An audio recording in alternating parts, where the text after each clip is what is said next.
नमस्कार मित्रांनो, तुमचे स्वागत आहे श्री स्वामी समर्थ.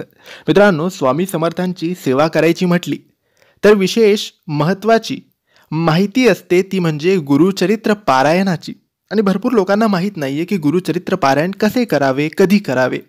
आणि भरपूर लोकांनी गुरुचरित्र पारायण केलेसुद्धा आहे, त्यांना चमत्कारी अनुभवसुद्धा आले आहेत, त्यांच्या इच्छासुद्धा पूर्ण झाल्या आहेत. आणि भरपूर लोक नेहमी विचारत असतात की गुरुचरित्र पारायण कधी करावे, कोणत्या शुभ दिवशी करावे, कसे करावे, कोणत्या पद्धतीने करावे. तर आजचा व्हिडिओ संपूर्ण बघा, संपूर्ण माहिती आम्ही तुम्हाला देण्याचा प्रयत्न करू. तर मित्रांनो, पारायण करण्याचा शुभ काळ आणि शुभ दिवस कोणताच नसतो. तुम्ही कधीही पारायण करू शकतात.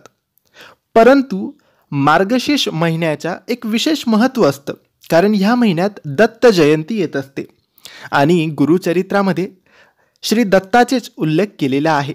म्हणून दत्त जयंती निमित्त भरपूर सेवेकरी पारायण करत असतात. केंद्रात मठात सुद्धा मोठे मोठे पारायणाचे कार्यक्रम केले जातात. तर तुम्ही या श्री दत्त जयंतीच्या आधी किंवा दत्त जयंतीला समाप्ती होईल असे पारायण करू शकतात. म्हणजे मार्गशीर्ष महिन्यामध्ये केव्हाही तुम्ही पारायण करा, तुम्हाला विशेष लाभ होईल. किंवा मग पारायण असे लावा की ते दत्त जयंतीच्या दिवशी संपेल. आता पारायण जर तुम्हाला मार्गशीर्ष महिन्यात करायचे आहे किंवा अन्य कोणत्याही महिन्यात करायचे आहे, तर ते कधी सुरू करावे आणि कधी संपवावे. तर मित्रांनो, पारायण कधीही शनिवारपासून सुरू करावे आणि पुढच्या येणाऱ्या शनिवारी त्याची समाप्ती करावी, म्हणजे उद्यापन करावे. मित्रांनो, आता यासाठी तुम्हाला गुरुचरित्र पारायण घ्यावे लागेल. हे स्वामींच्या केंद्रात आरामात तुम्हाला मिळेल किंवा आता सध्या ऑनलाईनसुद्धा पारायण मिळतेच. तर पारायण तुम्ही घेतले तर पारायणामध्ये सगळी सविस्तर माहिती दिलेली आहे. आता हे पारायण 7 दिवस केले जाते आणि 7 दिवसाचे नियमसुद्धा पाळावे लागतात. 7 दिवस एकच भाजी किंवा एकच धान्य खावे लागते. समजा तुम्ही पहिल्या दिवशी, पारायणाच्या पहिल्या दिवशी मुगाची डाळ किंवा कोणतीही डाळ खाल्ली आणि चपाती खाल्ली, तर 7ही दिवस तुम्हाला तीच डाळ तीच चपाती खावी लागेल. समजा तुम्ही एखादी भाजी खाल्ली आणि चपाती खाल्ली किंवा भाकरी खाल्ली, तर 7ही दिवस तुम्हाला तेच खावे लागेल. म्हणून पहिल्या दिवशी तुम्ही जे खाणार असाल तेच तुम्हाला 7 दिवस खायचे असते.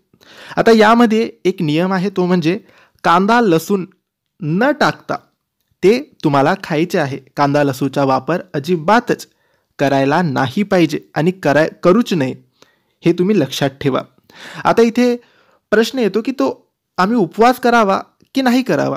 तर मित्रांनो, काही लोक दिवसा उपवास करतात आणि संध्याकाळी जेवण करतात आणि 7ही दिवस मग रात्री तेच जेवण करतात. पण काही लोक दोन्ही वेळेस जेवण करतात.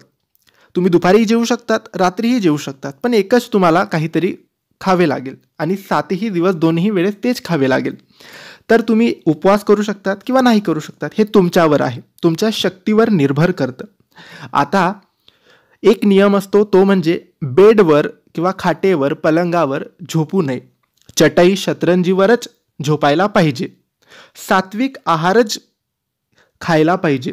घरात कटकटी करू नये, नॉनव्हेज खाऊ नये. तुम्ही पारायण करत आहात पण दुसऱ्यांनी सुद्धा नॉनव्हेज घरात करून खायला नाही पाहिजे. आणि पारायणाची एकच वेळ ठरवावी. सकाळी 5 वाजता उठून किंवा संध्याकाळी पारायण तुम्ही करू शकतात.